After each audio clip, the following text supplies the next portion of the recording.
ich bin am Vorgensee in Füssen. So mein heimlicher Lieblingssee. Der ist schön ruhig.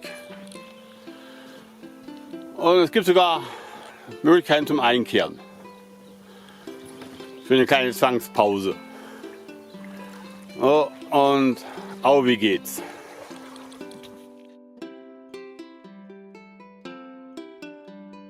Drin im See und ich starte wieder vom Illersbergsee aus. Und versuche den See wieder zu umrunden. Jetzt haben wir schon 8 Uhr. Schauen wir mal, ob wir es schaffen. Ah genau, richtig gesehen. Ein Haubentaucher. Ups, und weg ist er.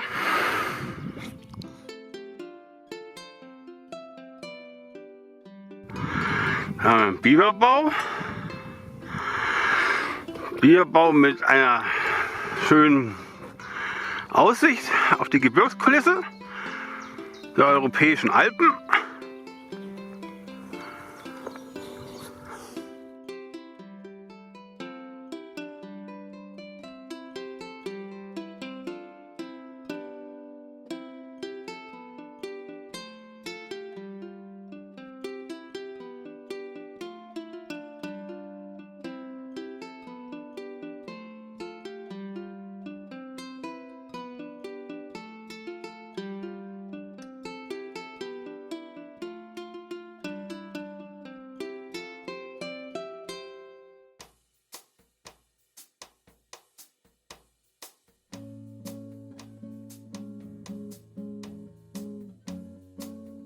Das letzte Mal bin ich links rum gepaddelt, dann paddle ich diesmal rechts herum, zuerst zur Staumauer. Auch wenn ich dann auf dem Rückweg eine heftig lange Bucht drin habe zum Ausfahren. Schauen wir mal, ob ich auf dem Rückweg die Moral dazu habe. No, aber noch haben wir die Moral zum gnadenlosen Ausfahren. Da haben wir natürlich die Küstenlinie. Ich bin schon ein wenig beleidigt, dass mich die Kühe so ignorieren. Wo ich letztes Mal da war, da haben mich dann die Kühe verfolgt. Da war ich die Attraktion des Tages, aber heute wollen die nichts. Wollen mich nicht begleiten.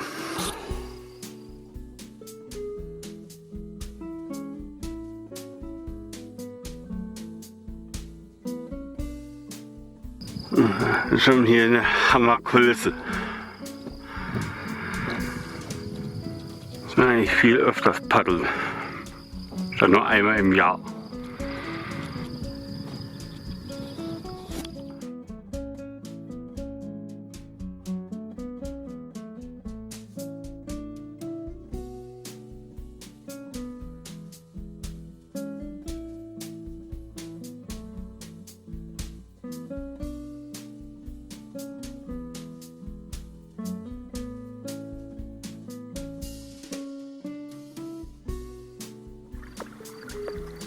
Ja, eigentlich eine schöne Brutwand, aber scheinbar das falsche Material.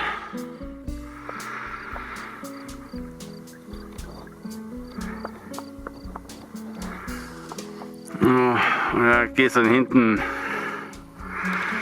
in die ehemalige Schlucht rein, die man damals illegalerweise zugestaut hat.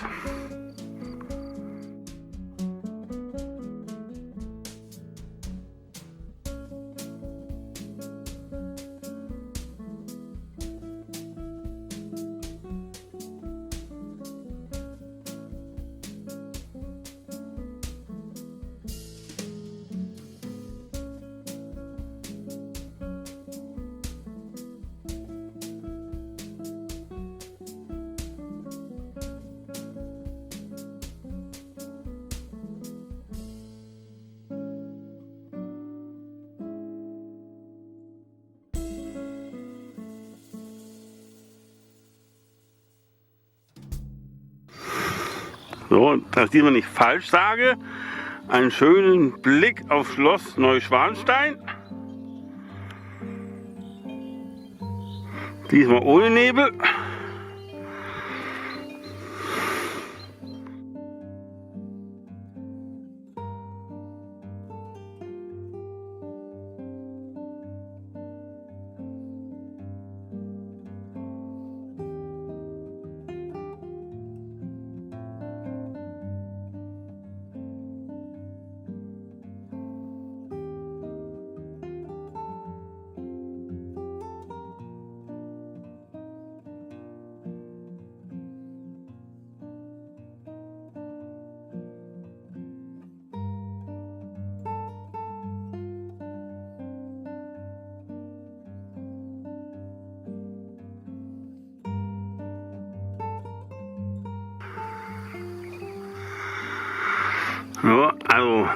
Gefällt mir Maschinenkraft, aber Elektromotoren sind keine Maschinenkraft. Da habe ich schon mal ein ziemlich fettes Boot mit Kajüte gesehen, elektroangetrieben, die dürfen da reinfahren.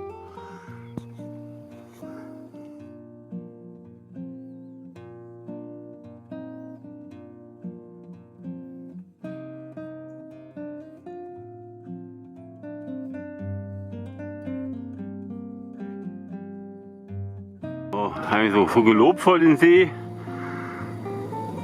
Also schon ruhig ist, dann hat sie auf einmal ohrenbetäubenden Flugzeuglärm.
Moderne Kunst im Wald.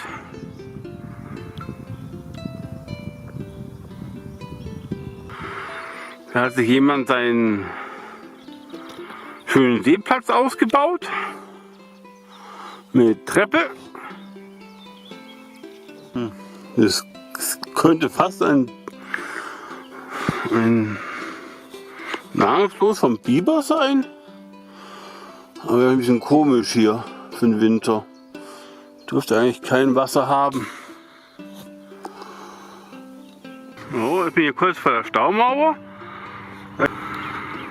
So, da hast du die Staumauer vom Forgensee. Ich bin echt gespannt, wie das hier mit der Fischtreppe machen wollen. Weil mir der Wasserstand immer so ändert im Winter. Und mit der Aufstauphase, das wird interessant. Vielleicht mit Aufzug.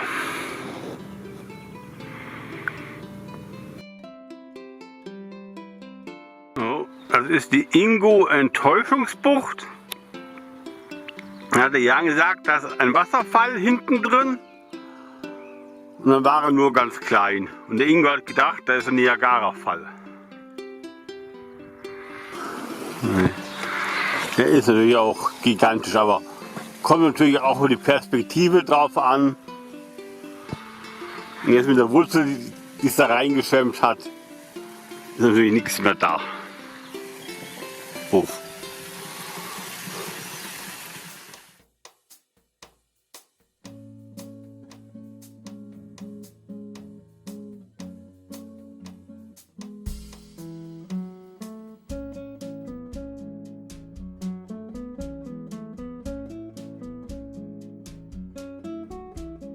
So, so ein Blick jetzt vom unteren Ende nach oben.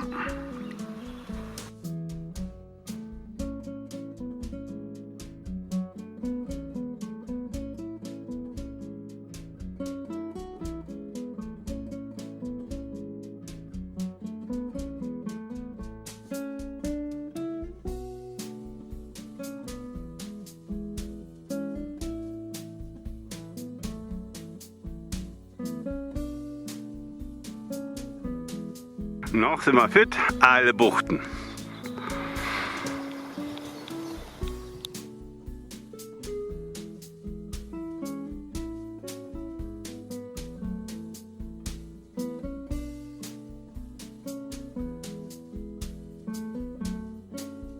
Ende von dieser kleinen Bucht.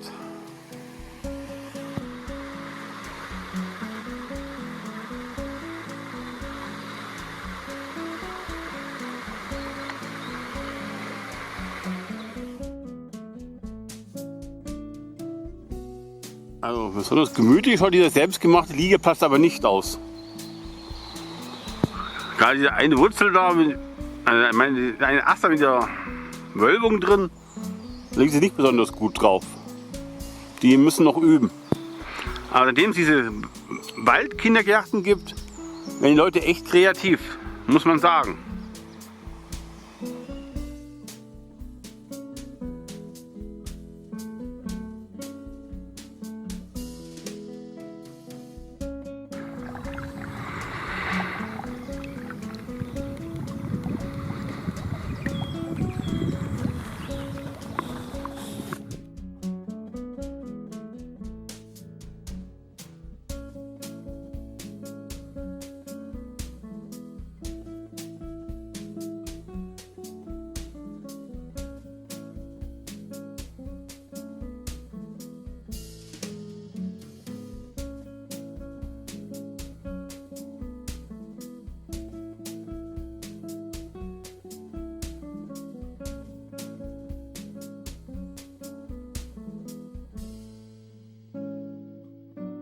So, und hier geht es dann auch wieder in eine schöne Bucht hinter. Nichts wie rein. Genau, das war die Bucht mit der Brücke.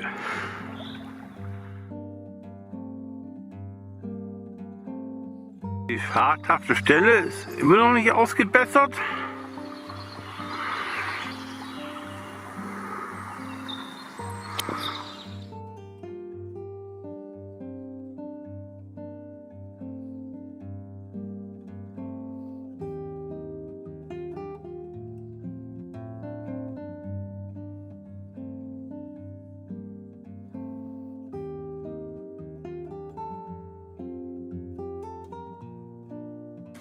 So, hier hat das mehrere Bäume reingehauen. Hier geht nichts mehr. Ich muss mich mal da beim Touristenverband beschweren. Das geht ja gar nicht. Der Tourismus schädigend.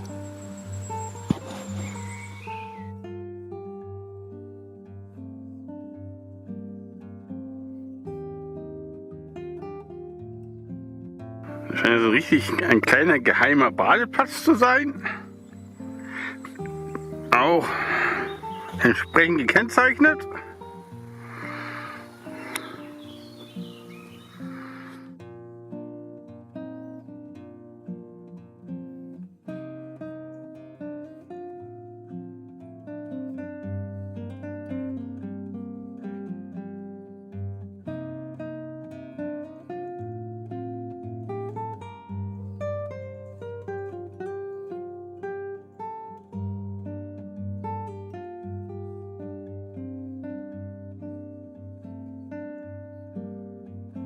So, wir haben ein richtig schönes Reisewetter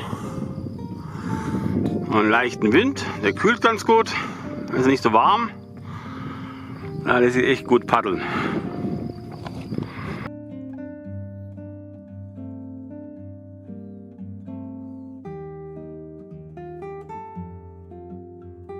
Es scheint auch so eine Art Bad zu haben.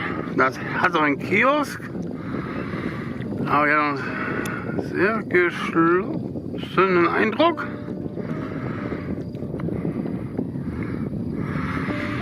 Aber irgendwann kommt dann auf der rechten Seite hier eine schöne Wirtschaft.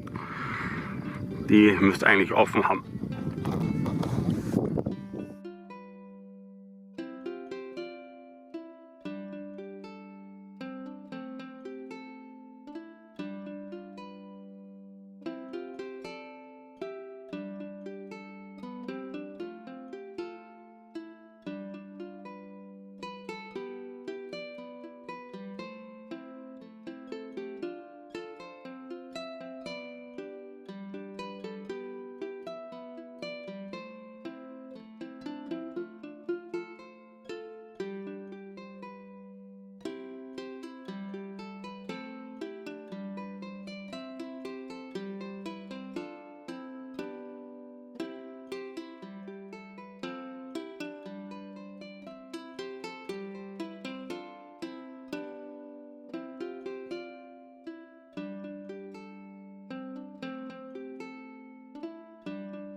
So, da geht es in eine Bucht hinter.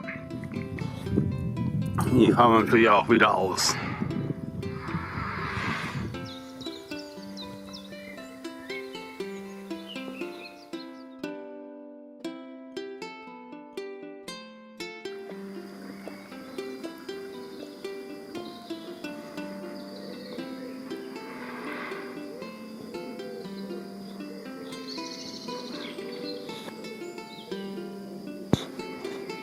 So, jetzt ein durch eine Biberburg.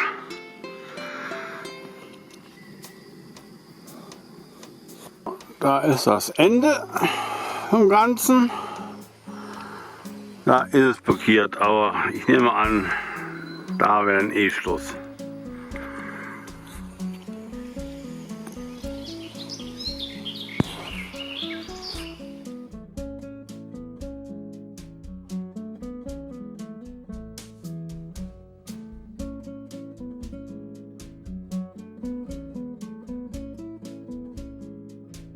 Eine schöne Spur im Wasser hinterlassen.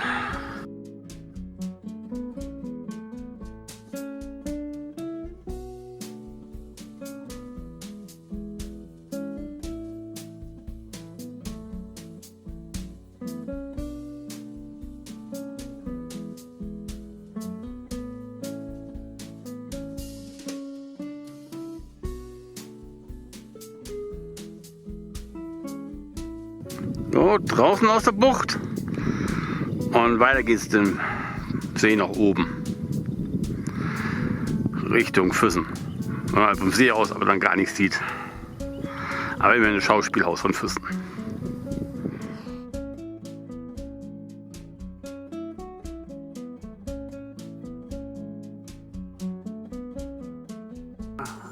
Dieses Boot ist so gut versteckt, garantiert ein Piratenboot.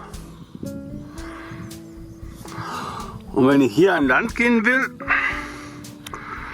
dann muss ich Parkgebühr zahlen.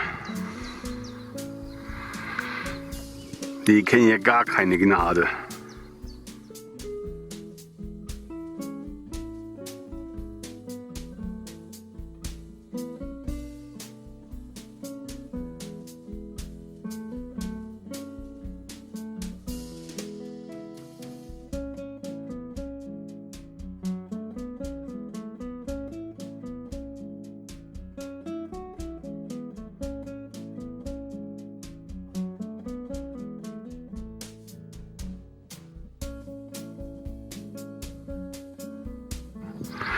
Hier ist das berühmteste Wahrzeichen vom Forgensee, der Leuchtturm. Und wenn man nachschaut, wie der eigentlich heißt, der Leuchtturm. Haben wir schon ein Upgrade bekommen mit einem Wedel dran, der ist neu. Ich glaube, der war letztes Mal noch nicht dran, der Wedel.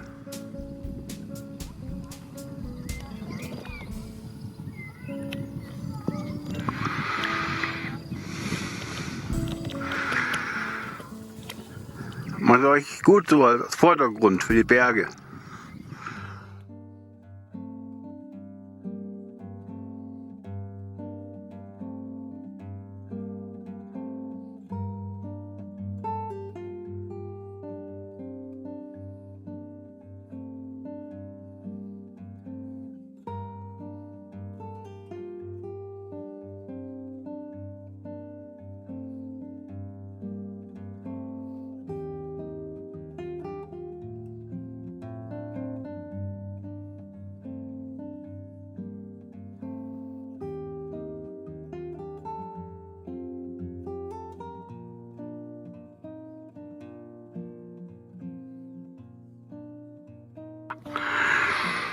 Das Café kommt etwas zu früh.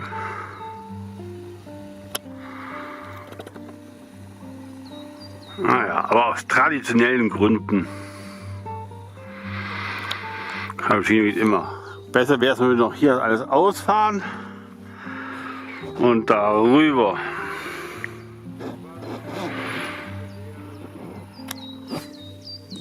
Aber nee. Ich gehe da ein Cappuccino schlürfen.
So, Pause beendet.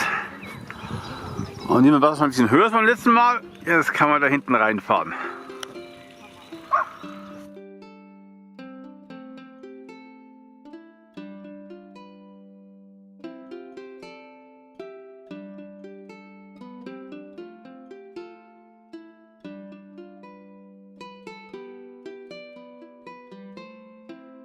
Eine Sackgasse, aber noch bin ich gnadenlos unterwegs. Ich nehme alles mit.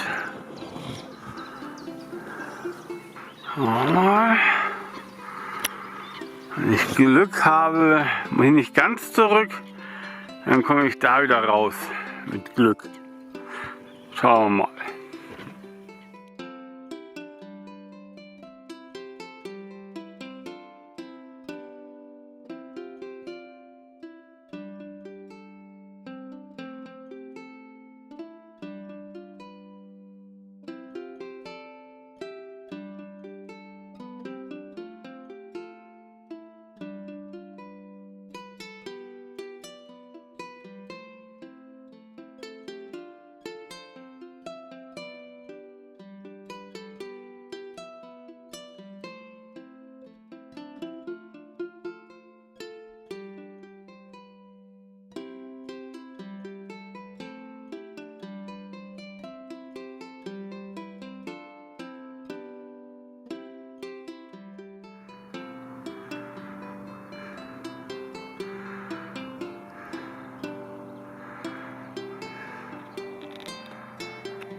Ein Blick in den verbotenen Hafen, wo ich reinfahren darf. Da sind wahrscheinlich die vollen Luxusjachten drin. Ich bin richtig neugierig, was da drin ist.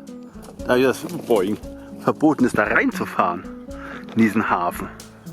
Was mag da wohl drin sein? Fragen über Fragen. Ich brauche eine Drohne, um das rauszukriegen.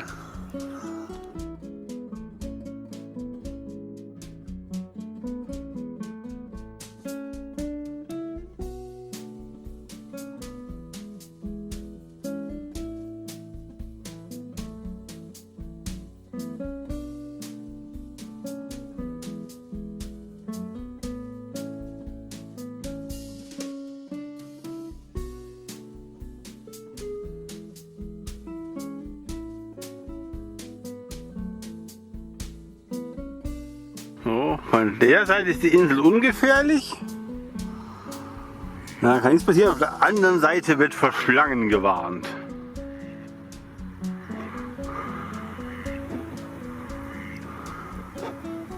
Und das ist die gefährliche Seite der Insel. Hier hat es Schlangen. Ich hatte die Schlange. Das Ungeheuer vom Forgensee. Hier haust es. Hier hat sie ihre Wohnung. Ich muss schnell weg.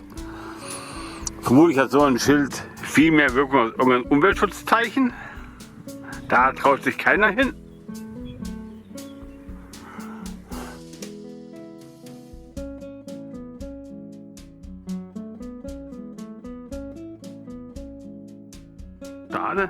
Letztes Jahr kam ich mir richtig privilegiert vor. Ein großes Schild da, Stand-up-Paddler dürfen nicht durchfahren. Das ist weg. Da kam ich mir als Paddler so richtig privilegiert vor. Ich bin privilegiert. Stand-up-Paddeln ist hier drin verboten. Aber zum Glück darf ich mit dem Kajak durchfahren. Da hänge ich jetzt jeden Standboard-Paddler ab. Wahrscheinlich sind da so 2,50 Meter Hühnen an der Brücke hängen geblieben beim Stand-up-Paddeln. Sind ins Wasser gefallen. Wenn ich Glück habe, kentern sie. Arg schräg drin. Ja, also Gleich passiert's, gleich passiert's. Gleich kippen sie um. Ja, noch ein bisschen, Nur keine Hemmungen. Ein bisschen geht noch was, komm. So ein Bucht hinter, das ist ein Fluss, das weiß ich schon noch. Schauen wir mal, wenn ich diesmal hinterkomme. So, hier das Ende mit Gestrüpp und Stromschnelle.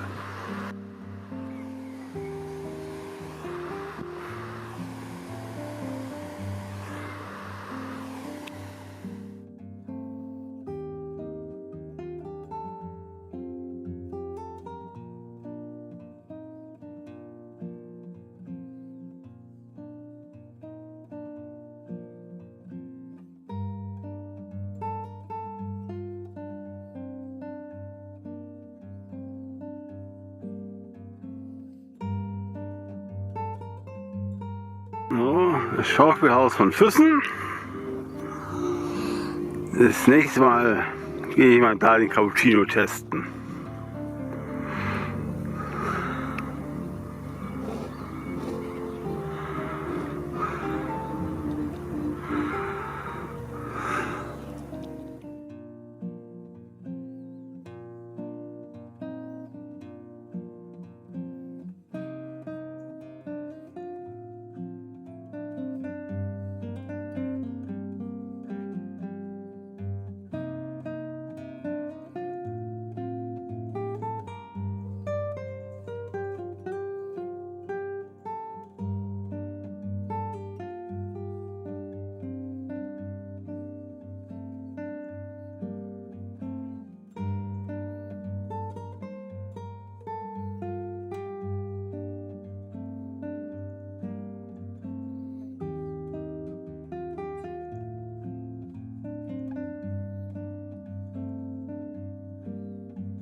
Schnief. Ich würde gerne darauf fahren, aber leider habe ich beim letzten Mal was entdeckt. Als ich da was gar nicht gesehen habe, dass da im Schilf gut versteckt ein Schild drin steht, gesperrt.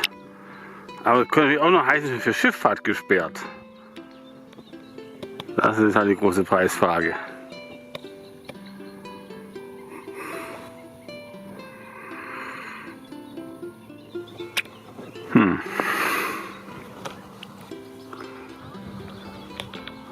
Okay. Für Wasserfahrzeuge aller Art. Also habe ich erstmal nicht gesehen, wenn man von so einem Fall wie ich, da kommt hinter dem Schild, das sieht man eigentlich gar nicht, da sieht man eher das Schild da, aber das gut getarnte Schild da eigentlich nicht. Das muss man richtig wissen, aber das ist Bayern. Man will das eigentlich gar nicht kommunizieren.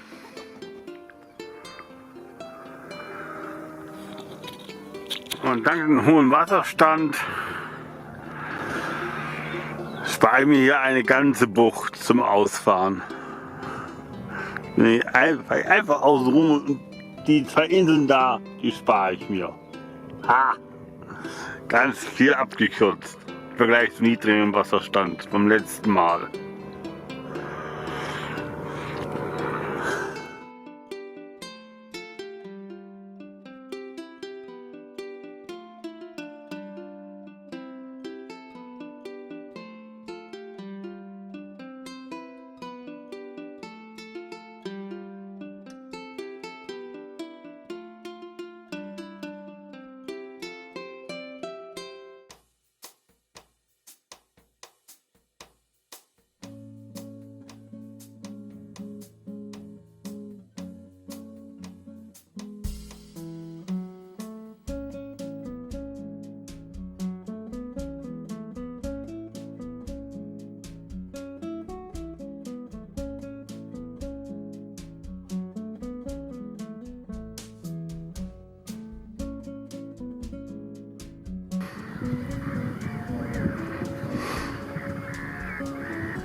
Da ist keine Mauer gebaut, um gegen die hohen Brandungswellen zu sichern, wo die Kirche gebaut worden ist. Da gab es den See noch gar nicht.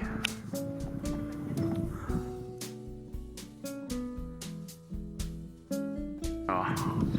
Aber ich habe keinen Bock zum Anhalten. Ich muss meine eigenen Fressalien loswerden.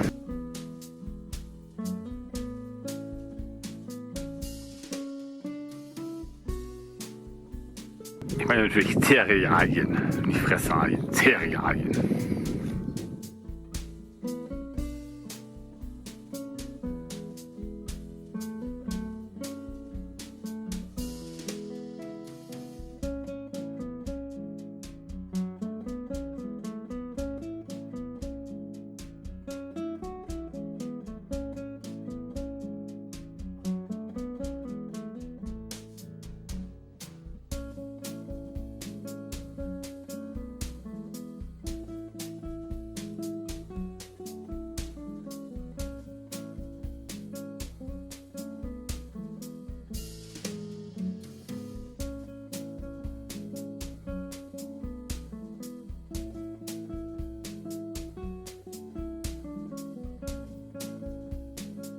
So ein Haubentaucher.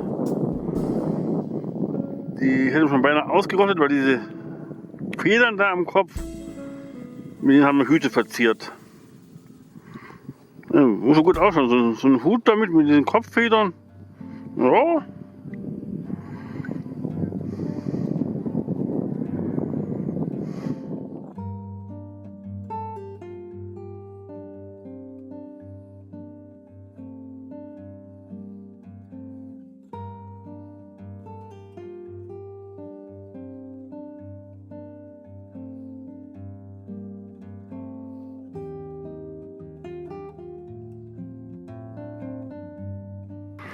Oh, es geht eine voll noch fetten Bucht hinter, aber die fahren wir jetzt aus.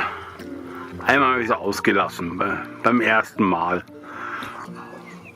Da war ich voll müde, aber jetzt bin ich noch voll fit.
Ja, schauen wir mal, wie weit wir da hochkommen.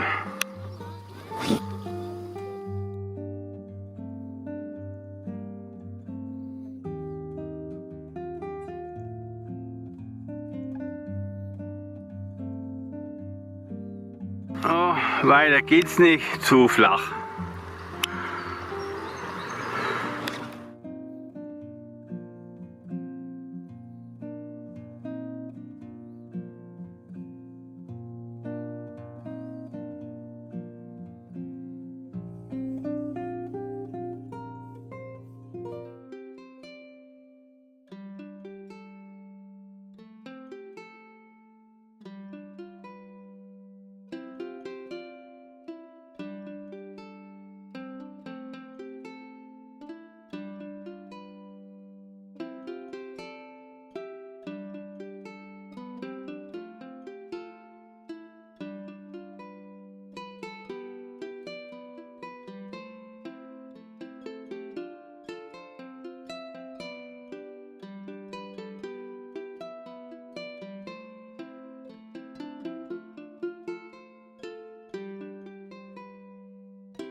Wenn wir anfangen von einem Strandguthaus, da kommen noch größere Hütten, wenn sie noch da sind. So, hier sehr gut Abstand halten, sonst werde ich von Bleigewichten erschlagen.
Jetzt haben wir mal ein bisschen aufgeräumt mit dem Strandgut. Also so ein Häufchen.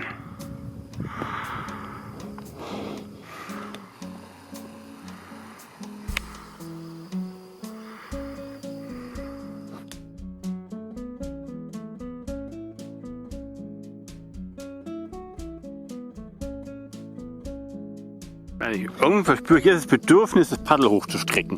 So als Ausgleichsbewegung. Gerade jetzt.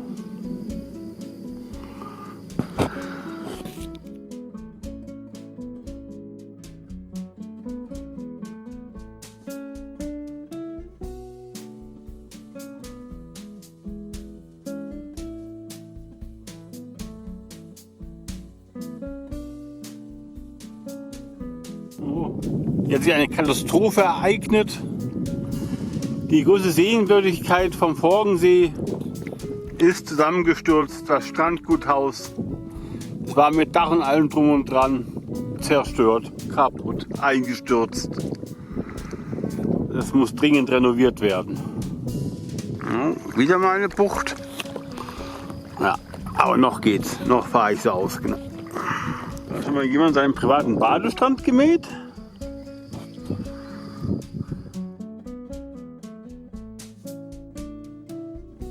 Jetzt geht ein ewig langen Schlauch dahinter zum Illersbergsee.